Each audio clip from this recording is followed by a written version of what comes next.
So welcome to Youth Gathering on Zoom. I just gave the title as Meet with Dr. James Stephen. It's a youth gathering and it's a character study. Today we are going to study the life of Job. మనందరికీ తెలుసు యోబు.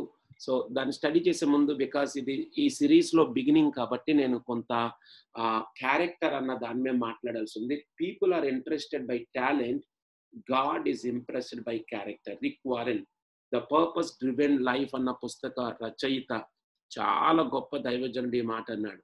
Talent ఉంటే మనుషుల్ని మనం ఆకర్షించవచ్చు, మనము వాళ్ళ ఇంట్రెస్ట్ని మన వైపు మలుచుకోవచ్చు, కానీ దేవుడు ఎప్పుడూ కూడా క్యారెక్టర్ చూస్తాడు. మన బైబిల్లో చూస్తాం దావీదుని దేవుడు ఏ విధంగా ఎంపిక చేసుకున్నాడు. సో దేవుడు క్యారెక్టర్ని చూశాడు అక్కడ. కాబట్టి it is so important. Beauty catches the attention but character catches the heart. So ఎవరైనా అందంగా ఉంటే లేదా ఏదైనా బ్యూటిఫుల్ కనబడితే అంటే అటెన్షన్ అటు వెళ్ళిపోద్ది, కానీ క్యారెక్టర్ అన్నది హృదయాన్ని హత్తుకుంటది. ఇది చాలా ప్రాముఖ్యమైనది. Talent is a gift but character is a choice. So talent అన్నది ఒక గిఫ్ట్, దేవుడిచ్చే ఒక తలాంతు, కానీ క్యారెక్టర్ అన్నది నీవు ఎంపిక చేసుకునే ఎంపిక బట్టి ఉంటుంది. Good character is not formed in a week or a month. ఏదో జస్ట్ ఒక వారం నేను ఇలా ఉండాలనుకుంటే అయిపోదు, దానికి కొంత ఎక్సర్సైజ్ చేయాలి. It is created little by little, day by day. So చాలా ఓపిక ఉండాలి, దానికి చాలా ప్రయాస ఉండాలి. అప్పుడు ఒక మంచి క్యారెక్టర్గా మనము డెవలప్ అవ్వడానికి అవకాశం ఉంటుంది అనమాట. సో ఈయన ఒక ఎఫెసస్ చెందిన ప్రీ సోక్రటిక్, అంటే సోక్రటీస్ చాలా famous, the father of philosopher. అంతకంటే ముందున్న ఫిలాసఫర్ ఈయన ఏమంటాడంటే, the content of your character is your choice.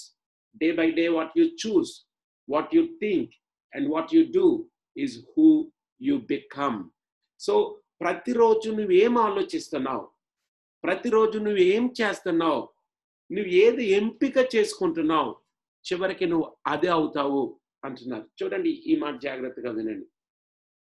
ఇదంతా కూడా మన థాట్స్ నుండి మొదలవుతుంది. వాట్ యువర్ థాట్స్, ఆ థాట్స్ యాటిట్యూడ్ అవుతాయి, మన ఆలోచనలు వైఖరి అవుతుంది.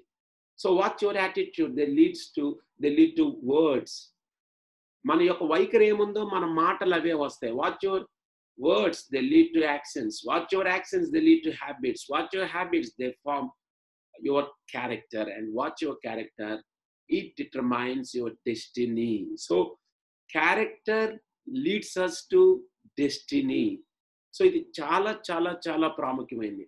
మీరు జాగ్రత్తగా ఈ 6 వర్డ్స్ని, thoughts, attitudes, words, actions, habits, character, వీటన్నిటిలో మొదటి 2 ఎవరికి కనబడవు. నువ్వేం ఆలోచిస్తున్నావో, నీ స్వభావం ఏంటో, లేదా నీ బుద్ధి ఏంటో, నీ వైఖరి ఏంటో అది కనిపించదు. బయటకు కనిపించేది ఎక్కడి నుండి మొదలవుతుందంటే వర్డ్స్, నీ మాట, నీ చేత, లేదా నీ క్రియ, లేదా నీ అలవాటు బయట కనబడిపోతూ ఉంటాయి. కాబట్టి ఒక గొప్ప దైవజనుడు ఈయన ఆస్వాల్డ్ చాంబర్స్. ఈయన my utmost for is highest అన్న ఒక మంచి పుస్తకాన్ని, డైలీ డివోషన్ రచయిత అనమాట. మొన్నే నా బర్త్డేకి మా మేనమామ నాకు గిఫ్ట్గా ఇచ్చారు. ఆయన ఏమన్నాడంటే, the greatest test of a man's character is his tongue. అతని మాట అతని క్యారెక్టర్ ని టెస్ట్ చేస్తుందని, టెస్ట్ చేయడానికి వాడని ఒక యాసిడ్ టెస్ట్. క్యారెక్టర్ అంటాడు, మాట చూస్తే అర్థమైపోద్ది అంట. కాబట్టి నేను ముందు చెప్పినట్లుగా వీటన్నిటిలో నీ తలంపులు కనబడవు, నీ వైఖరి కనబడదు, కానీ నీ మాట దగ్గరికి వచ్చినప్పటికీ ఓ ఇతని క్యారెక్టర్ ఇదన్నమాట అర్థమైపోతుంది. జాగ్రత్తగా వినండి. ఎప్పుడైతే ఈ పాయింట్ వచ్చిందో, అంటే the greatest test of a man's character is his tongue.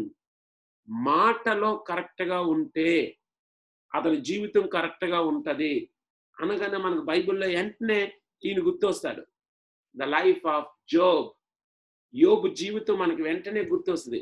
ఎందుకు యోబు జీవితం మనకి వెంటనే గుర్తొస్తుంది అంటే, క్యారెక్టర్ని టెస్ట్ చేయడానికి వాడాల్సిన ప్రాథమికమైన ఆ టెస్టింగ్ మెజర్ వర్డ్ కాబట్టి యోబు గురించి మాటలు రాయబడి ఉన్నాయి. ఏమన్నా తెలుసా? యోబు గ్రంథము 2వ అధ్యాయము 10వ వచనం ఆఖరిలో మీరు స్క్రీన్ మీద చూస్తే, యోబు నోటి మాటతోనైనను పాపము చేయలేదు. In all this did not Job sin with his lips. Terrible struggles మనం ఈరోజు చూస్తాం, మనం స్టడీ చేస్తాం. జోబ్ లైఫ్ని మనం స్టడీ చేస్తున్న ఈ ప్రాసెస్లో, జోబ్ అన్న క్యారెక్టర్ని స్టడీ చేస్తున్న ఈ స్టడీ టైంలో యోబు యొక్క లైఫ్ ఎంత ఇబ్బందికరంగా ఉంటుందంటే, చివరికి ఒక మనిషికి భూమి మీద ఎవరు మోస్ట్ ఇంపార్టెంట్ అంటే స్పౌస్, తన భార్య లేదా తన భర్త. మీరు ఈ పైన 9వ వచనంలో మీరు చదవచ్చు, ఏముంటది అక్కడ? అతని భార్య వచ్చి నువ్వు ఇంకనూ యథార్థతను వదలకుందువా, దేవుని దూషించి మరణము కమ్మని చచ్చిపో అంది వైఫ్.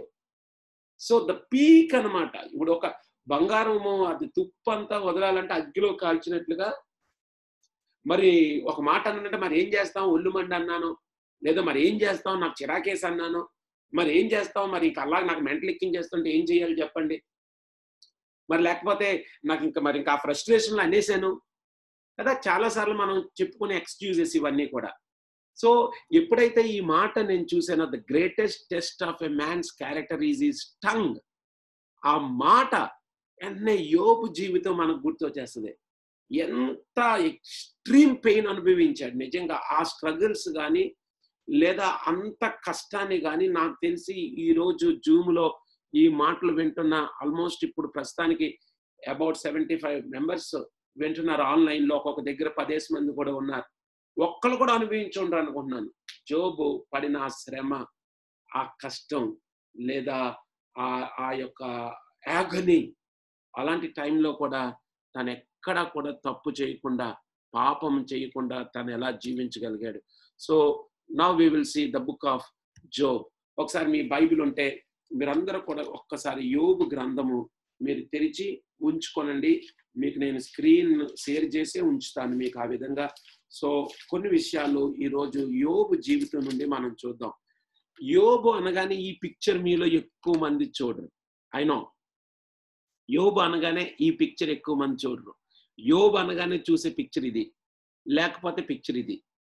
యోబు అనగానే కనబడేది కష్టాలు, ఆ బాధలు, శ్రమలు, నష్టాలు, వేదనలు, ఇవే. But that's not the life of Job. Job's life is this. యోబు జీవితం అది. యోబు చాలా సంతోషకరమైన జీవితాన్ని జీవించాడు. ఏదైతే కష్టము గురించి ఉందో అది చాలా చాలా చాలా లిమిటెడ్ టైం. అది హిస్టారికల్ గా, ఆర్కియలాజికల్ గా, లేదా ఆ బైబిల్ పండితులు వాళ్ళు చెప్పిన తేదీలు అవన్నీ పరిశీలన చేస్తే యోబు ఒక 200 సంవత్సరాలు చిల్లర జీవించాడు అని అనుకుంటే, మేబీ ఫ్యూ మంత్స్ లేదా 1 సంవత్సరం మాక్సిమం రాయబడిన శ్రమలన్నీ ఆయన అనుభవించి ఉంటాడు. మిగతా జీవితం అంతా ఇంత ఆనందంగా ఉంది. అయితే 1 ఇయర్ టైం లేదా few months time extreme struggles అనుభవించాడు. యంగ్ పీపుల్, దేవుడు మనందరి జీవితంలో కూడా అలాంటి పాయింట్స్ని అలౌ చేస్తాడు, అలాంటి పరిస్థితుల్ని పర్మిట్ చేస్తాడు ఆయన. అది ఎంత ఎక్స్ట్రీమ్గా ఉంటుందంటే, ఇంకెందుకు నీ బతుకు, చచ్చిపో అన్నట్లు అంత ఆ పీక్స్ కూడా దేవుడు పర్మిట్ చేస్తాడు. యోబు గ్రంథంలో మనం అది చూస్తాం. Our God is a God of sovereignty, is a sovereign God. ఆయన సార్వభౌముడు. ఆయన పర్మిషన్ లేకుండా, ఆయన పర్మిట్ చేయకుండా మన జీవితంలో ఏది ఎక్కడ ఎప్పుడు జరగదు. ఇది చాలా ప్రాముఖ్యమైనది. యోబు గ్రంథం మొదట మనకు అది అర్థం అయ్యేటట్లు చేస్తుంది. ఎందుకంటే దేవుడే అలౌ చేశాడు. చాలాసార్లు మనం సైతాన్ చేస్తున్నాడు ఏంటి ఇది అనుకుంటాం. దేవుడు పర్మిట్ చేయకుండా సైతాన్ ఏం చేయలేడు మనల్ని. మరి ఎందుకు దేవుడు పర్మిట్ చేస్తాడంటే, has great plans over our lives. మన జీవితం పట్ల ఆయనకి గొప్ప ప్రణాళికలు, మన జీవితం పట్ల ఆయన గొప్ప ఉద్దేశాలు ఉంటాయి. కాబట్టి ఆయన కొన్నిసార్లు ఇలాంటి పరిస్థితుల్ని అనుమతిస్తాడు ఆయన.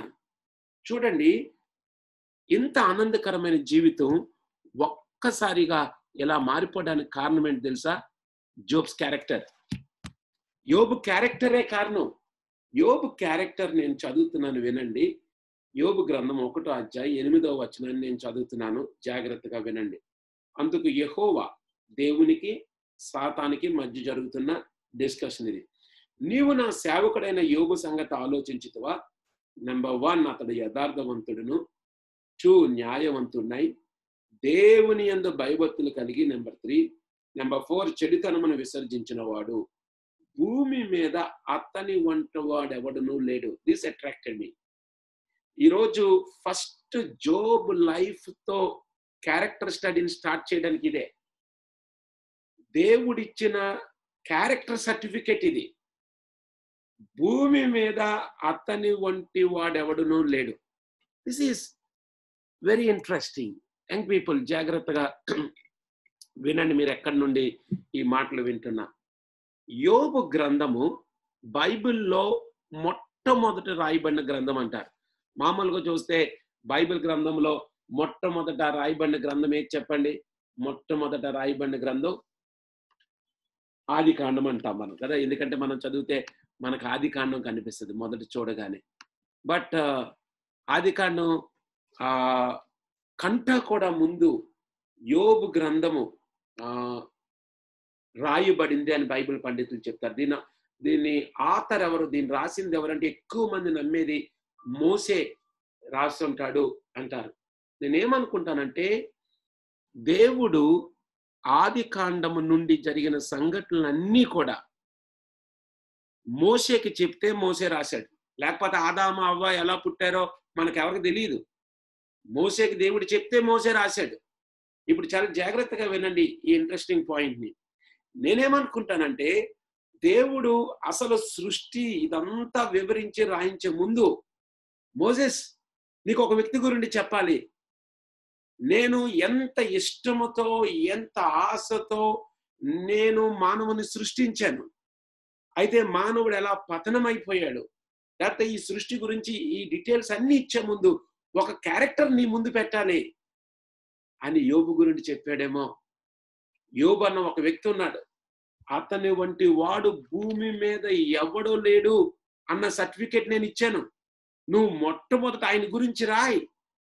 అప్పటికి ధర్మశాస్త్రం లేదు, అప్పటికి బైబిల్ లేదు, అప్పటికి ఏమీ లేదు. కానీ అంత అప్రైట్ పర్సన్, అలాంటి క్యారెక్టర్ ఉన్న పర్సన్, ఎంత అద్భుతం చూడండి. మళ్ళీ చదువుతున్నాను నేను, మీ బైబిల్లో ఒకసారి చూడండి. నీవు నా సేవకుడైన యోబు సంగతి ఆలోచించితివా? అతడు యథార్థవంతుడును న్యాయవంతుడై దేవుని యందు భయభక్తులు కలిగి చెడుతనం విసర్జించిన వాడు. భూమి మీద అతని వంటి వాడెవడనూ లేడు. ఎంత అద్భుతమైన సర్టిఫికెట్ ఇది. ఇది మనుషులు ఇచ్చేది కాదు. ఇప్పుడు వినండి ఈ మాట. ఇప్పుడు యోబు యొక్క పరిస్థితి ఒక్కసారిగా మారిపోవడానికి ఇంత అప్రైట్ లైఫ్ లేదా ఇంత నిజాయితీకర జీవితం కానీ కారణం అయ్యిందా అనిపిస్తూ ఉంటుంది. చూడండి, నేను ఒక మాట అంటాను. చాలాసార్లు మనకి ఏమనిపిస్తుంది అంటే, నేను చాలా బాగానే ఉన్నాను కదా, ఎందుకు నాకు ఈ పరిస్థితిని దేవుడు ఇచ్చాడు, నేను మంచిగున్నాను కదా, నేను మంచిగానే జీవిస్తున్నాను కదా, నాకంటే చెడ్డోళ్ళు ఉన్నారు కదా, వాళ్ళకు కాకుండా నాకే ఎందుకు వచ్చింది ఇది, ఇలాంటి పరిస్థితి, ఇలాంటి కష్టం. చాలాసార్లు మనకి ఈ ప్రశ్నలు వస్తూ ఉంటాయి. జాగ్రత్తగా వినండి యవనస్తులారా. యోబు జీవితం మనకి ఒక మెసేజ్ ఇస్తుంది. నీ జీవితంలో దేవుడు అనుమతించే ప్రతి పరిస్థితి ఆయన ఇష్టమును బట్టే అనుమతిస్తున్నాడు. సరే, దాని తర్వాత ఏం జరిగిందో మనకు తెలుసు. ఇప్పుడు ఈ క్యారెక్టర్ ఏదైతే దేవుడు సర్టిఫికెట్ ఇచ్చాడో, అపవాది అంటున్నాడు, ఊరికనేలే చూడు, చుట్టూ కంచి వేసావు, అందుకే అలాగ అయిపోయింది. ఓ, కంచి వేసానా, ఓకే, ఆ కంచి తీసే ఒకసారి అన్నాడు. సరే అనగానే ఇంకా అక్కడి నుండి శ్రమలు అన్నీ మొదలైపోతున్నాయి, అన్నీ స్టార్ట్ అయిపోయినాయి. 1వ అధ్యాయం నిండి మనం అలా చూసామంటే ఇంకంతే, ఒకటి తర్వాత ఒకటి అంటే హారబుల్ అనమాట. ఇంకా పోను పశువులు పోయినాయి, అన్ని పని. చూడండి, ఇంట్లో ఒక బిడ్డ మరణిస్తేనే చాలా చాలా బాధ కదా. 10 మంది పిల్లలు ఒకరోజు చనిపోయారు. ఒక్కసారిగా తిరగబడిపోయిన జీవితం అంతా. యంగ్ పీపుల్, దేవుడు అప్పుడే నేను పరీక్షిస్తాడు. అలాంటి మోస్ట్ డిఫికల్ట్ ప్లేసెస్లోకి నువ్వు వెళ్ళినప్పుడు ఒక మాట గుర్తుపెట్టుకో, దేవుడు దీన్ని అనుమతించకుండా నా జీవితంలోనికి రాలేదు ఈ పరిస్థితి. దీన్ని అనుమతించాడంటే ఆయన ప్రణాళిక, ఆయన ఉద్దేశం ఉంది. అంత కష్టం వచ్చినప్పుడు యోబు ఏం చేశాడో తెలుసా? 1వ అధ్యాయం చూడండి మీ బైబిల్స్ తెరిచి. 1వ అధ్యాయం ఏం జరిగింది తెలుసా? 21వ వచనం.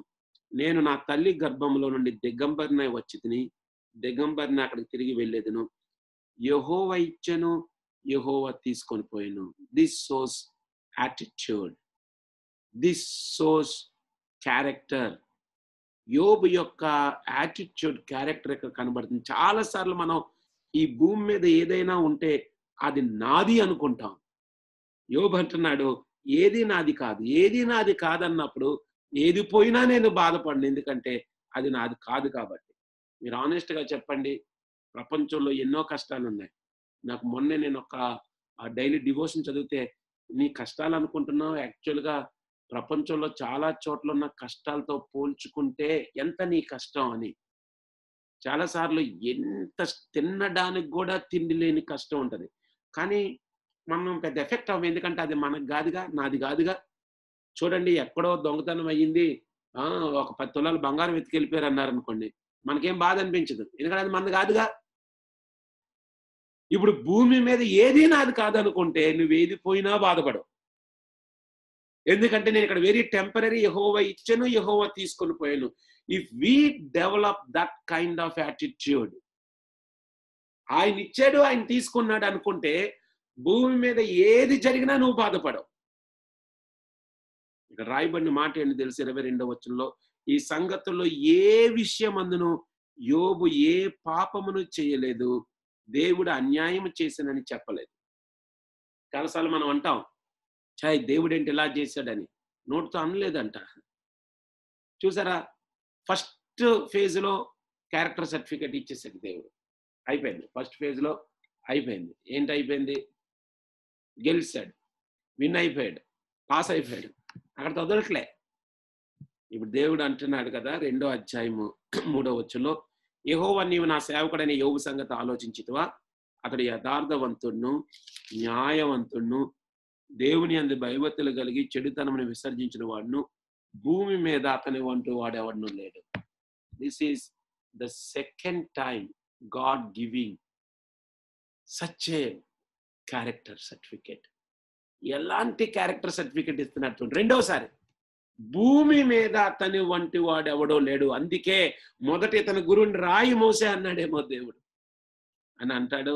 నిష్కారణంగా అతన్ని పాడు చేయడానికి నువ్వు నన్ను ప్రేరేపించావు. అది ఇంకా తన యథార్థతను వదలకుండా ఉన్నాడంటే ఈసారి అంటాడు, చర్మం కాపాడుకోవడానికి నువ్వు ఉంచావు, ఆరోగ్యం ఉంటే అలాగే అంటాడు.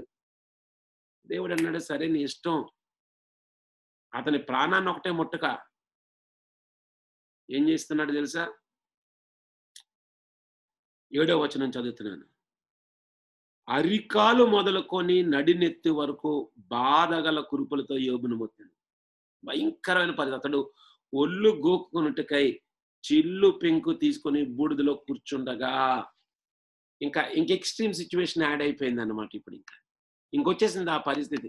ఇప్పుడు ఇప్పుడు ఇప్పుడు మీకు మనకు పిక్చర్లో కనబడుతున్న స్టోరీ లేదు. ఇప్పుడు ఇంకా ఈ సీన్లోకి వచ్చాడు, లేదా ఈ సీన్లోకి వచ్చాడు. ఇంకా పెంకులు తీసుకొని గోక్కుంటున్నాడు. అయ్యగారు వెళ్తుంటే చుట్టూ 10 మంది వెళ్ళేవారు. అయ్యగారు వెళ్తుంటే ముందు అంతా ముందు వెనక జనాలే, గొర్రెలు అన్ని. ఇల్లు కలకల్లాడేది. నిశ్శబ్దం అయిపోయింది ఇల్లు. అంత కష్టం, అంత భయంకరమైన బాధ, భయంకరమైన వేదన, భయంకరమైన ఇబ్బంది, ఒక పక్క బాధ. పాపం భార్య ఆ మాట అనేసిందంటే పరిస్థితి అలాంటిది. అప్పటి వరకు అయ్యగారు భార్య అంటే అమ్మగారు అనేవాడు లేడు, వచ్చిపోయేవాడు ఎవడు లేడు. ఒక్కసారిగా పరిస్థితి వచ్చినప్పటికీ ఇంక భార్య అనేసింది, ఇంక సరిపోద్దయ్యా, ఇంకెందుకు నీ యథార్థత. ఈ యాటిట్యూడ్ చాలా మందికి ఉంటుంది. Job wife's attitude. దేవుడు ఏదైనా ఇస్తే దేవునికి స్తోత్రం. ఏదైనా కష్టం వచ్చిందా, ఎందుకండి ఇంక దేవుడు, ఇంకెందుకంటే యథార్థత. కానీ Job's character, young people, testing period ఉంటుంది. 1వ టెస్ట్ అయిపోయింది జోబ్కి, అక్కడతో వదిలిపెట్టలేదు. మరలా 2వ టెస్ట్ స్టార్ట్ అయింది. అసలు ఇంకా ఆరోగ్యం కూడా పోయింది. నా అన్న వాళ్ళు లేరు. ఇంకా అలాంటి పరిస్థితుల్లో రాయబడిందే 2వ అధ్యాయం 10వ వచనం ఆఖరి మాట. ఈ సంగతులలో ఏ విషయమందును యోబు నోటి మాటతోనైనను పాపము చేయలేదు. నోటి మాటతోనైనను పాపము చేయలేదు. చూడండి ఎంత అద్భుతమైన మాట. ఈ ఈ విషయాలన్నీ కూడా మనం చూసినాం. ఎంత భక్తి చేశాడు యోబు. ఎట్లా ఉండే జీవితం. వాళ్ళ పిల్లల గురించి ఏమైనా తప్పు చేస్తే తన పరిహారం చేయడానికి ప్రయత్నించేవాడు. ఎంత ఆనందంగా ఉండే జీవితం ఒక్కసారిగా నరకం అయిపోయింది. కానీ నోటితో కూడా పాపం చేయకుండా ఉన్నాడు. యోబు అంటాడు కదా 3వ అధ్యాయం 25వ వచనంలో, ఏది వచ్చునని నేను బహుగా భయపడుతునో అదియే నాకు సంభవించుచున్నది. నాకు భీతి పుట్టించినదే నా మీదికి వచ్చుచున్నది. వినండి ఈ మాట చాలా జాగ్రత్తగా. చాలా సార్లు మనం అంటాం ఈ మాట. నేనేమనుకున్నానో అదే జరిగిందిరా బాబు. అప్పుడుగా అనుకున్నాను నేను. అమ్మో! అమ్మో! అమ్మో! అమ్మో! అనుకుంటానే ఉన్నాను. అదే వచ్చి పడింది. నాకు ఏదైతే భయమో ఆ పరిస్థితినే దేవుడు అనుమతించాడు. 26వ వచనంలో ఉంది. 3వ అధ్యాయము. నాకు నెమ్మది లేదు, సుఖము లేదు, విశ్రాంతి లేదు, శ్రమయే సంభవించున్నది. Again I'm repeating. చూడండి ఈ మాట. నంబర్ 1 నాకు నెమ్మది లేదు. మేబీ నీ సిట్యుయేషన్ ఏమో ఇది. లోపల నెమ్మది లేదు. నంబర్ 2 సుఖం లేదు. ఏంటండి జీవితం ఇంకా? ఇంకెంతకాలం అండి ఈ జీవితం? ఇంక ఇలాగే ఉంటుందండి పరిస్థితి. నంబర్ 3 విశ్రాంతి లేదు. శ్రమయే సంభవించుచున్నది. ఏంటి ఇంక ఒకదాని తర్వాత ఒకటొస్తదా? దేవుడికి ఏం కనికరం చూపడా? నాకు నెమ్మది లేదంటున్నాడు, సుఖము లేదంటున్నాడు, విశ్రాంతి లేదన్నాడు. యంగ్ పీపుల్, ఈరోజు మేబీ నీవు ఎలాంటి టిపికల్ సిచ్యువేషన్‌లో నువ్వు ఉన్నావో నాకు తెలీదు. ఎలాంటి కష్ట పరిస్థితుల్లో ఉన్నావో. ఒకసారి జోబ్ క్యారెక్టర్‌ని చూడండి. తను ఏది భయపడ్డాడో అదే జరిగింది. తను దేనికి టెన్షన్ పడ్డాడో ఆ పరిస్థితి వచ్చింది. అంత కష్టమైన పరిస్థితుల్లో కూడా యోబు అంటున్నాడు కదా, 6వ వచనం 4వ అధ్యాయం 6వ వచనంలో యోబు స్నేహితుడైన ఎలీఫజ్ అంటున్నాడు ఈ మాట. యోబుతో అంటున్నాడు కదా, ఏమంటున్నాడు తెలుసా 6వ వచనంలో, నీ భక్తి నీకు ధైర్యం పుట్టించదా? నేను మళ్ళా వెనక్కి వస్తాను. ఈ విషయం చూడండి ఒకసారి. 7 కొడుకులు, 3 కూతుర్లు, 7,000 షీప్, ఒంటెలు, 3,000 ఆడగాడిదలు లేదా 500. ఆ రోజుల్లో ఆస్తి అంటే ఈరోజు కార్లు ఎలాగో, ఈరోజు బంగారాలు, లేకపోతే ఈరోజు బిల్డింగ్లు ఎలాగో, అట్లా ఆ రోజుల్లో పశు సంపద. 10 మంది పిల్లలు. ఏమైపోయిందండి? రైచియస్‌గా, బ్లేమ్‌లెస్‌గా ఉన్నందుకు, దేవుని యందు భయపడినందుకు, భయం కలిగి ఉన్నందుకు ఎంతో దీవించబడ్డాడు. కానీ లాస్ట్ ఎవ్రీథింగ్ ఇన్ 1 డే. అంతా అయిపోయింది. ఒక్క రోజులో అంతా అయిపోయింది. అవ్వాల్సిందంతా అయిపోయింది. మనం క్యారెక్టర్ గురించి మాట్లాడుతున్నాం. అంతా బాగున్నప్పుడు క్యారెక్టర్ బయటపడదు. ఒక వ్యక్తి యొక్క క్యారెక్టరు అన్ని మంచిగున్నాడు బయటపడదు. ఆడ్ టైమ్ వచ్చినప్పుడు ఒరిజినాలిటీ బయటకొచ్చేస్తది. ఒరిజినాలిటీ బయటకి ఎప్పుడొస్తది? ఆ బంగారం మంచిదా కాదా ఎట్లా తెలుస్తదండి? నిప్పులెయ్యండి, కొద్దిగా కాలనివ్వండి. ఎంత తుప్పుందో తెలిసిపోతది. దేవుడు నీ క్యారెక్టర్‌ని టెస్ట్ చేసే పీరియడ్‌లో నువ్వు ఉన్నావేమో.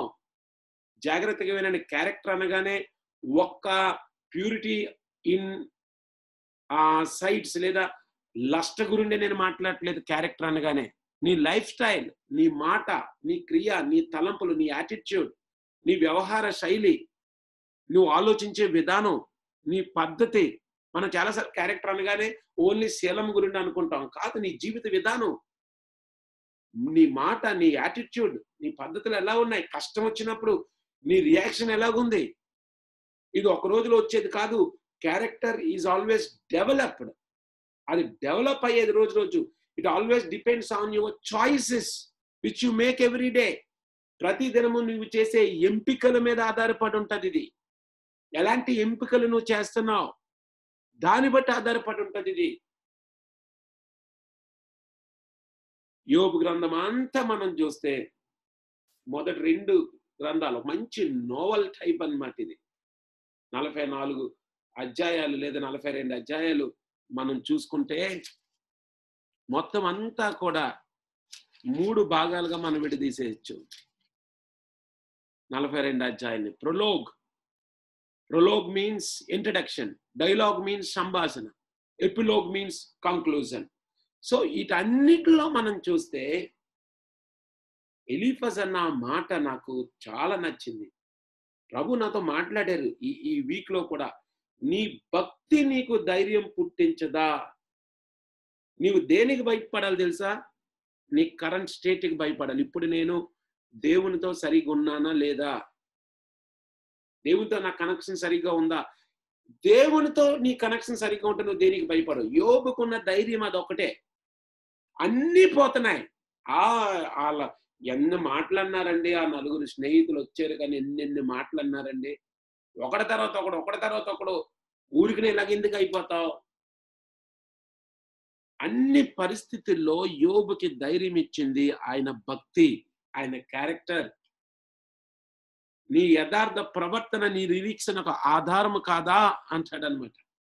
నీ యథార్థ ప్రవర్తన. కాబట్టి ఇది చాలా చాలా చాలా ప్రాముఖ్యమైనది. యంగ్ పీపుల్, ఈరోజు నువ్వు ఉన్న ఈ సిచ్యువేషన్స్ ఒకవేళ దేవుడు నీకు పరీక్ష పెడుతున్నాడేమో. నీ క్యారెక్టర్ని ఇలాంటి టఫ్ సిచ్యువేషన్స్లో నువ్వు ఉండగలిగితే దేవుని యొక్క గొప్ప ప్రణాళికలు నీ జీవితంలో నెరవేరుతాయి కదా. యోబు జీవితం ఎంతో కాలం ఇలా ఉండిపోలేదు. నేను ఈ డైలాగ్ అంతటి గురించి మాట్లాడట్లే. చాలా త్వరగా ఈ డైలాగ్ అంతా నేను స్కిప్ చేసుకొని వెళ్ళిపోతున్నాను. చివరి అధ్యాయాలకు మరలా వచ్చాను. నేను ఆఖరి అధ్యాయంకి వచ్చాను. 42వ అధ్యాయం దగ్గరికి వచ్చాను. నేను యోబు ఎప్పుడైతే తన యొక్క వైఖరి, తన యొక్క బుద్ధి, తన యొక్క విధానం కాపాడుకున్నాడో దేవుడు విడిచిపెట్టలేదు యోబుని. వెంటనే మనం చూస్తాం ఏం జరిగిందో. తిరిగి దేవుడు గొప్ప రెస్టోరేషన్ ఇచ్చాడు. ఎంత గొప్ప రెస్టోరేషన్ తెలుసా? So the lord blessed the later end of job more than his beginning. మునుపు ఉన్న దానికంటే కూడా ఎక్కువగా దేవుడు యోబుని ఆశీర్వదించాడంట. ఈరోజు నేను యోబు లైఫ్ నుండి నేను మీ ముందు పెట్టాలనుకుంటున్న చాలా ప్రాముఖ్యమైన అంశం. Testing period is comparatively always very less. పరీక్షలు సంవత్సరం అంతా చదివితే 6 నెలలు చదివితే సెమిస్టర్లో 6 రోజులే ఉంటాయి పరీక్షలు. యోబు దాదాపుగా 140 సంవత్సరాలు జీవించాడు. మరలా దేవుడు ముట్టి రెండో లైఫ్ లేదా సెకండ్ ఇన్నింగ్ స్టార్ట్ చేసినప్పటికీ ఒకవేళ ముందు ఒక 70 సంవత్సరాలు వేసినా మోర్ దాన్ 200 yearsలో కొంత టఫ్ పీరియడ్ అంతే. కానీ యోబు పిక్చర్ చూడగానే ప్రతి చిత్రం కూడా ఎలా కనబడుతుంది అంటే అలా బాధలో ఉన్నట్లే కనబడుతుంది. But that was only testing period. దాని తర్వాత దేవుడు చాలా చాలా గొప్పగా యోబుని ఆశీర్వదించాడు. ఈరోజు యవనస్తులారా, దేవుడు నిన్ను ఆశీర్వదిస్తాడు. దేవుడు నిన్ను ఎంతలా ఆశీర్వదిస్తాడు తెలుసా? పరీక్ష అవగానే ప్రమోషన్ ఇస్తాడు. అది ఎలాంటి ప్రమోషన్ చూడండి ఒకసారి. యోబు యొక్క ఆస్తి నేను పైన రాశాను చిన్న మొక్క. జోబ్స్ వెల్త్ ఏంటంటే ముందు ఏంటంటే 7 కొడుకులు 3 కూతుర్లు ఉండేవారు. 7,000 గొర్రెలు ఉండేవి. అలాగే 3,000 ఒంటెలు ఉండేవి. 500 జతల ఎడ్లు, 500 ఆడుగాడిదలు ఉండేవి. చూడండి, అన్ని డబుల్ అయిపోయాయి. నేను 42:12 చదువుతున్నాను చూడండి. యెహోవా యోబుని మొదట ఆశీర్వదించినంత కంట మరీ అధికంగా ఆశీర్వదించాను. అతనికి 14,000 గొర్రెలను, 6,000 ఒంటెలను, 1000 జతల ఎడ్లను, 1000 ఆడుగాడిదలను కలిగెను. మరియు అతనికి 7 కుమారులను, 3 కుమార్తెలను కలిగిరి. డబుల్ ద పోర్షన్ వచ్చిందనమాట. Double the portion. ముందు ఎంత ఉండేదో దానికి రెట్టింపు చేసేసాడు దేవుడు అన్ని కూడా. జాగ్రత్తగా వినండి. ఇప్పుడు నేను ఒక్క మినిట్ నేను ఈ పీపీటీ నేను ఆపుతాను. ఒక్కసారి ఆలోచించండి. ఎందుకంటే మీ బైబిల్ గ్రంథం వైపు మీరు జాగ్రత్తగా గమనిస్తే మీకేం కనిపిస్తది తెలుసా? మీ బైబిల్ జాగ్రత్తగా చూడండి. ప్రతీదీ డబుల్ అయిపోయింది. ఎందుకంటే 42:10 వచనంలో రాయబడింది. యోబు తన స్నేహితుల నిమిత్తం ప్రార్థన చేసినప్పుడు యెహోవా తన క్షేమస్థితిని మరలా అతనికి దయచేసెను. మరియు యోబునకు పూర్వము కలిగిన దానికంట 2 అంతలు అధికముగా యెహోవా అతనికి దయచేసెను. Right? Now let us observe carefully. 700 ఎంతయింది? 1400. సారీ 7000 ఎంతయింది? 14,000 అయింది. 3000 ఎంతయింది? 6,000 అయింది. 500 ఎంతయింది? 1000 అయింది. మళ్ళీ 500 ఎంతయింది? 1000 అయింది. కానీ పిల్లల దగ్గరికొచ్చినప్పటికి 7 కొడుకులంటే ఎంతమంది అవ్వాలి? చెప్పండి. 14 మంది పిల్లలవ్వాలి. 3 కూతుళ్ళంటే ఎంతమంది అవ్వాలి? 3 కూతుళ్ళంటే మళ్ళీ 6 కూతుళ్ళు పుట్టాలి. కానీ పిల్లల దగ్గరికొచ్చినప్పటికి డబుల్ అవ్వలే, సేమ్ అయ్యింది. ఇప్పుడు వినండి పాయింట్ జాగ్రత్తగా. అదే మనుషులకి, ఇతర జంతువులకి తేడా. మిగిలిన జంతువులు, మిగిలిన జీవులన్నిట్లికి కూడా జీవితం ఎక్కడితో అంతమైపోద్ది. భూమితో జీవితం అయిపోయినట్లే. భూమి మీద జీవితం అయిపోతే ఇంక చాప్టర్ క్లోజ్ అయిపోయినట్లే. కానీ మనుషుల జీవితం అలా గాదు.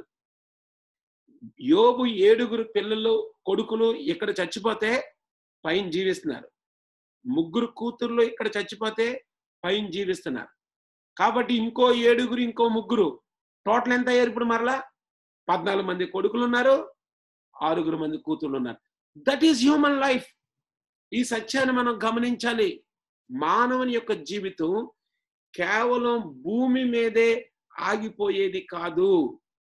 కేవలం భూమి మీద ఉన్న జీవితంతోటే క్లోజ్ అయిపోయేది కాదు అన్న సత్యాన్ని నేను మీకు జ్ఞాపకం చేస్తున్నాను. అందుకే పిల్లల దగ్గరికి వచ్చినాడికి దేవుడు డబుల్ ఇవ్వలే. ఆల్రెడీ పరలోకంలో ఉన్నారు పిల్లలు. ఇప్పుడు ఇంకో అంతమంది పిల్లలు. కాబట్టి ఇది చాలా ప్రాముఖ్యమైనది. కంక్లూజన్‌లో ఈ యోబు గ్రంథము మానవుని యొక్క జీవితంలో నేను యేసుపాదం అంకుల్‌కి ఇది పెడితే ఆయన నాకు ఈ పాయింట్స్ పంపించారు. Very interesting. 3 major problems of the human race. Invisible God. దేవుడు దేవుడు దేవుడు అందరూ అంటాం. ఎక్కడున్నాడు? కనబడ్డు. రెండో సమస్య మానవుని యొక్క పాపము. The greatest problem, the fundamental problem of all the problems అంటాను నేను ఎప్పుడు పాపం గురించి మాట్లాడాల్సి వచ్చిన. The fundamental problem to all the problems that caused all the problems. అన్ని సమస్యలకి ప్రధాన సమస్య పాపము. మూడోది మరణము. మరణం తర్వాత జీవము. ఈ మూడాట్లకి కూడా ఈ యోబు గ్రంథంలో జవాబులు ఉన్నాయి. Invisible God. ఆయన నివాసస్థానమున వద్ద నేను చేరినట్లుగా ఆయనను ఎక్కడ కనుగొందునో. ఒకవేళ మీరు ఎవరైనా వింటున్నప్పుడు మేబీ ఇది కొంచెం కొత్త అవ్వచ్చు. దేవుడు ఎక్కడ దొరుకుతాడు నాకు? దేవుడిని వెతకడం ఎలా అనుకోవచ్చు. There is an answer here. రెండవది, నరుడు దేవుని దృష్టికి ఎట్లు నిర్దోషియగును? నరుడు దేవుని దృష్టికి నీతిమంతుడు ఎట్లు కాగలడు? స్త్రీకి పుట్టినవాడు ఆయన దృష్టికి ఎట్లు శుద్ధుడు కాగలడు? See all questions. మూడవది, మరణమైన తర్వాత నరులు బ్రతుకుదురా? If a man dies shall he live again? ఈ మూడాట్లకి కూడా యేసు ప్రభువులో జవాబు దొరుకుతుంది. 3 great occasions in Christianity. Number 1, by incarnation of Jesus Christ. Christmas month వచ్చేసింది. The birth of Jesus. కనబడని దేవుడు ప్రత్యక్షమయ్యాడు యేసు క్రీస్తుగా లోకంలో. మానవుని యొక్క ప్రధానమైన సమస్య పాపము నుండి విమోచించడానికి దేవుని కుమారుడిగా దేవుడు ఎలాగుంటాడో చూపించిన యేసు క్రీస్తు ప్రభు శిలువ మీద మరణించినాడు. ఆయన పవిత్ర రక్తాన్ని చిందించినాడు. We remember Good Friday. That Friday has become Good Friday. That death day has become a good day because that death gave life and eternal life to us. మనకి నిత్య జీవాన్ని ఇచ్చింది మనకు ఆ మరణం. నెంబర్ 3, చనిపోయినోడు తిరిగి బ్రతకగలడా? ఆ ప్రశ్నకి జవాబు ఉంది. Resurrection of Christ Jesus in the third day, Easter. ఈరోజు యంగ్ పీపుల్, నీ సమస్యలన్నిటికీ పరిష్కారం యేసుక్రీస్తు ప్రభువు. నీ సమస్యలన్నిటికీ, నీ ఇప్పుడున్న పరిస్థితి అన్నిటికీ పరిష్కారం యేసుక్రీస్తు ప్రభు. ఆయన అంటాడు కదా, యోహాను సువార్త 10వ అధ్యాయం 10వ వచనంలో, దొంగతనమును, హత్యను, నాశనం చేయడానికి వస్తాడు, కానీ మరి దేనికి రాడు. నాశనం చేయడానికి వస్తాడంట వాడు. నాశనం చేసేయడానికి మనుషుల్ని. కానీ జాగ్రత్తగా వినండి ఈ మాట. అక్కడితో ఆపేలేదు. నాశనంతో, హత్యతో అక్కడ ఆగిపోలేదు. వెంటనే యేసు ప్రభు అన్నాడు 11వ వచనంలో, మంచి కాపరి గొర్రెల కొరకు తన ప్రాణం పెడతాడు. నేను గొర్రెలకు మంచి కాపరిని. I'm the good shepherd. ఆయన మన కొరకే ప్రాణం పెట్టాడు. అసలు ఆలోచించండి. దేవుడు మానవునికి ప్రత్యక్షమగుట, ఆయన మానవుని స్థానాన్ని తీసుకొని మానవుని పాపం కొరకై సిలువలో ప్రాయశ్చిత్తార్థ బలిగా మారుట, మరణాన్ని జయించి తిరిగి లేచుట, ఈరోజు అన్ని సమస్యలకి పరిష్కారాన్ని ఇచ్చుట. నెల్సన్ మండేలా, మీలో చాలా మందికి ఆయన తెలుసు. 20 సంవత్సరాలు జైల్లో ఉన్నాడు. జాగ్రత్తగా వినండి ఈ మాట. 20 years చాలా కష్టాలు పడ్డాడు. ఆయన రిలీజ్ చేసినప్పుడు, ఆ తర్వాత ఆయన ఫస్ట్ ప్రెసిడెంట్ అయిన డెమోక్రటిక్ సౌత్ ఆఫ్రికాలో ఫస్ట్ ప్రెసిడెంట్ అయినప్పుడు నేను ఆ లైవ్ టెలికాస్ట్ చూశాను. I was in school that time, 1994. ఆయన ఏమంటాడు తెలుసా? ఆయన జీవితంలో జరిగిన ఒక్క సంఘటనని నేను చెప్పేసి నేను క్లోజ్ చేసేస్తాను. జాగ్రత్తగా మీరు వినండి. క్యారెక్టర్ అంటే ఎలాగుంటుందో నేను మీతో మాట్లాడుతున్నాను. జాగ్రత్తగా వినండి. ప్రెసిడెంట్ అయిన తర్వాత ఆయన ఒకసారి చాలా మంది బాడీ గార్డ్స్ ఉంటారు ఆయనకి. ముందు చాలా చిత్రహింసలు భరించాడు ఆయన. చాలా కష్టాన్ని భరించాడు. చాలా ఇబ్బందులను భరించాడు. అంటే ఆ రోజుల్లో జైలర్స్ చాలా బాధ పెట్టేవారు. 20 సంవత్సరాల తర్వాత బయటకు వచ్చాడు. మొట్టమొదటిసారిగా ప్రెసిడెంట్ అయ్యాడు. ఒక హోటల్కి వెళ్ళాడంట. ఒక హోటల్కి వెళ్ళిన తర్వాత ఆ హోటల్లో భోజనం కని కూర్చున్నాడు. తన స్నేహితులు కూడా కూర్చున్నారు. ఈలోపు వెయిటర్కి ఆర్డర్ ఇచ్చారు. ఆయన భోజనం ప్రిపేర్ చేస్తున్నారు. అట్లా చూసినప్పటికీ ఆ కుడి పక్క ఒక టేబుల్ మీద ఒక వ్యక్తి కనిపించాడు. నెల్సన్ మండేలా తన అసిస్టెంట్తో అన్నాడు, ఆయన ఒక్కడ కూర్చొని ఉన్నాడు కదా, నాతో వచ్చి కూర్చోమనండి ఎదురుగా ఈ టేబుల్ మీద అన్నాడు. సార్ పిలుస్తున్నారు అంటే మాట్లాడకుండా వచ్చాడు. ఇలా భోజనం వచ్చింది. అందరూ బాగానే తినేస్తున్నారు. కానీ ఆ ఎదురుగా కూర్చోమన్న వ్యక్తి చాలా చాలా చాలా చాలా భయపడిపోతున్నాడు అనమాట. కొంతసేపటికి అసలు చెయ్య ఇట్లా ఉనిగిపోతుందంట లిటరల్గా. వీళ్ళు ఏమనుకుంటున్నారంటే, ఇతనికి పాపం మీద జబ్బు ఉన్నట్లుగా ఉంది, సార్కి తెలిసేమో అందుకే ఇట్లాగా ఎదురుగా పిలిచాడు అని. సరే, అంత భోజనం అయిపోయింది. అయిపోయిన తర్వాత ఒక్క మాట, అందరూ మాట్లాడుతున్నారు కానీ ఈ వ్యక్తి ఒక్క మాట మాట్లాడట్లేదు. భయం భయంగా భయం భయంగా భయం భయంగా ఉన్నాడు. అరే, తెలిసిన వాళ్ళు కాబట్టి వచ్చి కూర్చోబెట్టాడు, ఎందుకే అంత భయపడిపోతున్నాడు ఎందుకు అనుకున్నారు. అయిపోయింది, భోజనం అయిపోయింది. లేచి వెళ్ళిపోతుంటే అతని సెకండ్ ఇచ్చాడు, పంపించాడు. వీళ్ళకి అర్థం కాలే.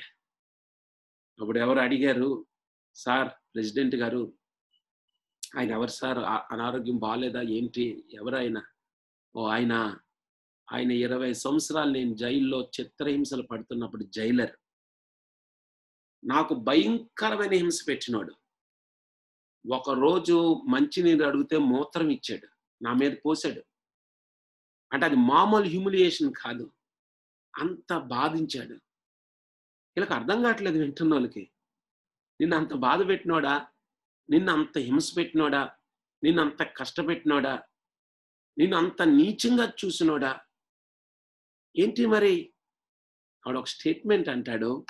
నేను మీ కొరకు అది నేను చదువుతాను, జాగ్రత్తగా మీరు వినండి. ఏమంటాడంటే నెల్సన్ మండేలా అన్న మాట ఏంటి తెలుసా? He believed that no matter what that person did to him, it is not in his character to harm others. ఇతరులకు కీడు చేయడం అన్నది అతని క్యారెక్టర్లో లేదు. What a wonderful testimony, what a wonderful legacy. ఒకసారి మీరు ఆలోచించండి, ఇలాంటి లైఫ్ గురించి, ఇలాంటి క్యారెక్టర్ మనలో డెవలప్ అవుతే ఎట్లా ఉంటుంది? ఇతరుల్ని ద్వేషించడం, ఇతరుల గురించి చెడు మాట్లాడడం, లేదా ఇతరుల్ని బాధ పెట్టడం. నెల్సన్ మండేలా అంటున్నాడు, నాకెంతో చిత్రహింస పెట్టినాడు, కానీ నా క్యారెక్టర్లో ద్వేషించడం అన్న ఆ పార్ట్ లేదు నాలో. మేబీ యంగ్ పీపుల్, ఈరోజు దేవుడు జోబ్ లైఫ్ని మన ముందు పెట్టాడు. యోబు 2 సార్లు క్యారెక్టర్ సర్టిఫికేట్ ఇచ్చాడు దేవుడు. ఒకవేళ ఈ మాటలు వింటున్నా, మీరు ఏ ఊరి నుండి వింటున్నా, ఎక్కడ కూర్చొని వింటున్నా, ఈ వీక్లో నువ్వు ఒకటే తీర్మానం చేసుకోవాలి. ఏ సిచ్యువేషన్ వస్తున్నా నువ్వు నెంబర్ 1 గుర్తుపెట్టుకోవాల్సింది, God allowed it. God allowed it because I'm serving the sovereign God. సార్వభౌముడైన దేవుడు. రెండోది నువ్వు గుర్తుపెట్టుకోవాలి, ఐఎమ్ ఇన్ టెస్టింగ్ ఫేజ్. నేను పరీక్షల కాలంలో ఉన్నాను. పరీక్ష తర్వాత నాకు ప్రమోషన్ తప్పకుండా ఉంటుంది. అది 3వ పాయింట్.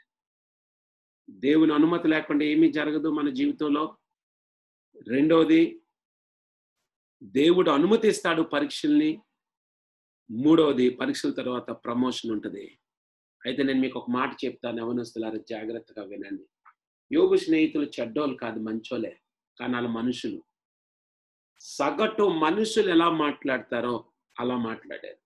సగటు మనుషులు ఎలాగ ఆలోచిస్తారో అలాగ ఆలోచించారు. కానీ యోబు చాలా బాధపడ్డాడు వాళ్ళ మాటలకి. వాళ్ళు రాకపోయినా బాగుంది అనుకున్నాడు. మీరు వచ్చి నా నొప్పిని ఇంకా ఎక్కువ చేస్తున్నారు అనుకున్నాడు. యంగ్ పీపుల్, చాలాసార్లు మనకు జరిగేది అలాంటి పరిస్థితే. చాలాసార్లు మనం ఆల్రెడీ బాధలో ఉన్నాం అనగానే ఆ బాధని యాడ్ చేసే మనుషులు ఎక్కువ ఉంటారు మనకి. కానీ ఒక విషయాన్ని గుర్తుపెట్టుకో, దేవుడు ఎప్పుడు యోబుని ఆశీర్వదించినట్లు రాయబడం తెలుసా? 42వ అధ్యాయం 10వ వచనంలో, యోబు తన స్నేహితుల నిమిత్తము ప్రార్థన చేసినప్పుడు యెహోవా అతని క్షేమస్థితిని మరలా అతనికి దయచేశాను. యేసు ప్రభు అన్నాడు, మిమ్మల్ని నిందించి, మిమ్మల్ని హింసించి, మిమ్మల్ని బాధ పెట్టే వారి కొరకు ప్రార్థన చేయమన్నాడు. మీరేమి వరి అయిపోవసరం లేదన్నాడు అక్కడ. మత్తయి సువార్త కొండ మీద ప్రసంగం 5వ అధ్యాయంలో ఆయన ఏమంటాడు? ఎవరైతే మిమ్మల్ని బాధ పెడుతున్నారో మీరు వారి గురించి ప్రార్థన చేయమంటున్నాడు. 11వ వచనం అంటాడు, నా నిమిత్తం జనులు మిమ్మల్ని నిందించి, హింసించి, మీ మీద అబద్ధముగా చెడ్డ మాటలన్నా పలికినప్పుడు మీరు ధన్యులు. సంతోషించుడి, ఆనందించుడి, సంతోషించి ఆనందించుడి, పరలోకమందు మీకు ఫలం కలుగును. Remember this point. పరీక్ష ఉంటే మార్కులు ఉంటాయి, పరీక్ష ఉంటే ప్రమోషన్ ఉంటుంది. కాబట్టి డోంట్ గివ్ అప్. జీవితంలో నిరుత్సాహపడిపోవద్దు. జీవితంలో అదేంటి అనుకోవద్దు నీవు. ఈరోజు దేవుడు నీకు సహాయం చేస్తాడు. ఈరోజు కూడా మరలా నేను రిచార్డ్ రుంబ్రాండ్ అన్న ఒక గొప్ప దైవజనుని గురించి చదివాను. 14 సంవత్సరాలు సూర్యుడు ఎలాగుంటాడో ఆయన చూడలేదు. 14 సంవత్సరాలు కమ్యూనిస్టుల చేత ఎన్ని బాధలు అనుభవించాడు, ఎన్ని కష్టాలు అనుభవించాడు ఆయన. కానీ వాటన్నిటిలో కూడా వారి భక్తి వారికి ధైర్యాన్ని ఇచ్చింది. ఈరోజు మనము భక్తిని విడిచిపెట్టద్దు. ఈరోజు దేవునితో ఆ కనెక్షన్ నీకుండే, ఆ కనెక్షన్ నిన్న నీకు అనవసరం, ఈరోజు నీకు అవసరం. ఈరోజు నీ జీవితం ఎలాగుంది? దేవునితో కనెక్షన్ లేకపోతే తిరిగి పెట్టుకోండి. ఆయన చేతులు చాప అడుగుతున్నాడు. యంగ్ పీపుల్, ఎంత ప్రాముఖ్యమైన అంశాన్ని మనం నేర్చుకుంటున్నాం యోబు జీవితం ద్వారా. ఒకవేళ నీకు ఎన్నో ప్రశ్నలు ఉండొచ్చు. యోబు గ్రంథములో ప్రాథమికమైన 3 ప్రశ్నలకి జవాబు దొరికింది. అంటే నీ ప్రతి ప్రశ్నకు యేసు ప్రభు దగ్గర జవాబు ఉంది. తలలు వంచండి, ప్రార్థన చేస్తాను నేను. తలలు వంచండి, కళ్ళు మూసుకోండి. మీరు ఎక్కడున్నారో అక్కడ కళ్ళు మూసుకోండి. 2 minutes టైమ్ ఫర్ రిఫ్లెక్షన్. అలా కళ్ళు మూసుకొని ఆలోచిస్తా ఉండండి ఒక్కసారి. దేవా, యోబు అన్న వ్యక్తి నీ ధర్మశాస్త్రం లేదా నీ సృష్టి గురుండి కూడా చెప్పకముందు చెప్పేవేమో మోషేకి అని నేర్చుకున్నాం ప్రభు ఈరోజు. అంటే ఒక వ్యక్తి గురించి నువ్వు మాట్లాడావు. అతని వంటి వాడు భూమి మీద ఎవడు లేడన్నావు. ప్రభు, మాకు ఎంత పెద్ద పరీక్ష మేము రాస్తే అంత పెద్ద ప్రమోషన్ ఉంటది. కలెక్టర్ అవ్వాలంటే సివిల్ సర్వీసెస్లో ప్రిలిమ్స్ ఉంటది మొదట, తర్వాత మెయిన్స్ ఉంటది, తర్వాత ఇంటర్వ్యూ ఉంటది కదా. ఏంటి, ఒక కష్టం తర్వాత ఇంకో కష్టం, ఇంకో కష్టం తర్వాత ఇంకో కష్టం. యోబు అనగానే మనకు ఒకటే పిక్చర్ ఇచ్చేస్తారు అంతే. కురుపులు, గోక్కోడు, బాధ. యాక్చువల్లీ అది హార్డ్లీ 1 year. మిగతా 200 years చాలా ఆనందంగా జీవించాడు. మనం కంపారిటివ్గా మాట్లాడితే ఈ భూమి మీద 70 సంవత్సరాలు అధిక బలం ఉంటే 80 సంవత్సరాలు. కానీ నిత్యత్వం గురించి ఆలోచిస్తే, పరలోకం గురించి ఆలోచిస్తే చాలా చాలా ఎక్కువ. కోట్ల సంవత్సరాలు అక్కడ ఉంటాం. యంగ్ పీపుల్, ఈ లోకం గురించి నువ్వేమి వరి అవ్వద్దు, నువ్వు ఆలోచించద్దు. అసలు నిత్యత్వం మీద నువ్వు కాన్సన్ట్రేట్ చేయి. ప్రభు, ఆ ఎటర్నల్ లైఫ్ నాకు కావాలి, నువ్వు ఇచ్చే ఆ ఎటర్నల్ గిఫ్ట్ నాకు కావాలి. తండ్రి, మీకు వందనాలు ప్రభు. క్యారెక్టర్ స్టడీలో ఈరోజు యోబు గురించి నేర్చుకున్నాం. యోబు గురించి మేము చదువుతున్నంతసేపు మెజారిటీ ఆఫ్ ద బుక్ లో కూడా ప్రభు, మొదటి 2 అధ్యాయాలు లేదా మొదటి అధ్యాయము చివరి అధ్యాయము తీసేస్తే ఇంక అన్ని బాధలే అందులో. ఆ బాధల గురించి చాలా ఎక్కువ వివరించినప్పటికీ ఆ బాధల టైం పీరియడ్ తక్కువే ఉంది. కానీ అనేక మంది ఆ టైం పీరియడ్ లో విశ్వాసాన్ని కోల్పోతున్నాం ప్రభు. కష్టం వచ్చినప్పుడు మేము నిరీక్షణ కోల్పోతున్నాం ప్రభు. మాకు ఇబ్బంది వచ్చినప్పుడు ఏంటి అనుకుంటున్నాం ప్రభు. మాకు సహాయం చేయండి, మమ్మల్ని బలపరచండి. ఈరోజు అనేక మంది ఆన్లైన్లో 100 మంది పైన ప్రభు ఈరోజు వాక్యాన్ని విన్నారు, నీ స్వరాన్ని విన్నారు. మేము మొదట అనుకున్నట్లుగా నేను నీ నోటికి బోరగా మాత్రం ఉన్నాను. తప్పకుండా అనేక మందితో ఈరోజు నువ్వు మాట్లాడావు ప్రభు. ఎందుకంటే యూత్గా ఎంతో స్ట్రెస్ఫుల్ లైఫ్. యోబు అన్నట్లుగా నాకు నెమ్మది లేదు, నాకు సుఖం లేదు, నాకు విశ్రాంతి లేదు అన్నాడు. 3 మాటలు అన్నాడు ప్రభు. శ్రమ ఉంది, నాకు ఉన్నది ఏంటంటే శ్రమ, నాకు లేనిది ఏంటంటే నెమ్మది లేదు, సుఖం లేదు, విశ్రాంతి లేదు. ఈ 3 లేకపోతే మానవుని జీవితం ఎలాగుంటది? ఈరోజు యవనస్తులు చాలా మంది జీవితాల్లో ప్రభు ఈ 3 లేవు. అయితే ప్రయాసపడి భారం మోసుకుంటున్న సమస్య జనులారిన ఎద్దొక రండి అంటున్నావు. నేను నీకు విశ్రాంతి కలుగు చేస్తానంటున్నావు. నీ కాడిని మోయమంటే అది సులువుగా తేలిగ్గా ఉంటది. ఈ లోకాన్ని మోసే బదులు ప్రభు నీ దగ్గరికి వస్తే, నీ దగ్గర నేర్చుకుంటే మా జీవితం ఎంత ఫ్రూట్ఫుల్గా ఉంటుంది ప్రభు. ఈరోజు అనేక మందితో నువ్వు మాట్లాడేవని నేను నమ్ముతున్నాను. మంచి నేలను పడిన విత్తనాల వలె 100 అంతులుగా, 60 అంతులుగా, 30 అంతులుగా ఈ మాటలన్నీ ఫలింపచేయమని యేసు నామములో ప్రార్థించి వేడుకొంచున్నాను తండ్రి. ఆమేన్, ఆమేన్, ఆమేన్. Thank you very much. మీరందరూ కూడా చాలా చక్కగా ఈ మాటలు విన్నారు. మీకు అందరికీ కూడా నేను వందనాలు తెలియజేస్తూ ఉన్నాను. యాక్చువల్లీ చాలా షార్ట్ నోటీస్ మీకు అందరికి కూడా ఇవ్వడం జరిగింది. అయినా మీలో చాలా మంది చాలా చక్కగా అటెండ్ అయ్యారు. ఇప్పుడు నేను మ్యూట్ మీరు తీసుకునే అవకాశం ఇచ్చాను. ఇఫ్ రిక్వైర్డ్ మీరు ఓపెన్ చేయండి, అదర్వైజ్ ఓపెన్ చేయని అవసరం లేదు. అయితే మీకు మరలా నేను రిమైండ్ చేస్తున్నాను, every Saturday sharp 8 o'clock, so 8 to 9 character study ఉంటుంది. బైబిల్లో నుండి ఒక క్రానలాజికల్ ఆర్డర్లో స్టడీ చేద్దామని నేను ఆలోచిస్తూ ఉన్నాను. కాబట్టి మీరు ఈరోజు జోబ్ నేను ఒక 3-4 daysలో మీకు నెక్స్ట్ క్యారెక్టర్ నేను మీకు అనౌన్స్ చేస్తాను. మీ ఫ్రెండ్స్కి కూడా చెప్పండి. మేబీ అవకాశం ఉంటే వాళ్ళు మనం వచ్చి పాల్గొనే అవకాశం ఉంటుంది. 100 దాటితే అవకాశం లేదు. కాబట్టి ఒకవేళ మ్యాక్సిమం ఆన్ టైంకి 8కి లోపే 5 to 8 కల్లా మీరు ఉండడానికి ట్రై చేయాలి. సో మీ అందరికీ నేను వందనాలు తెలియజేస్తున్నాను. Thank you very much. God bless you.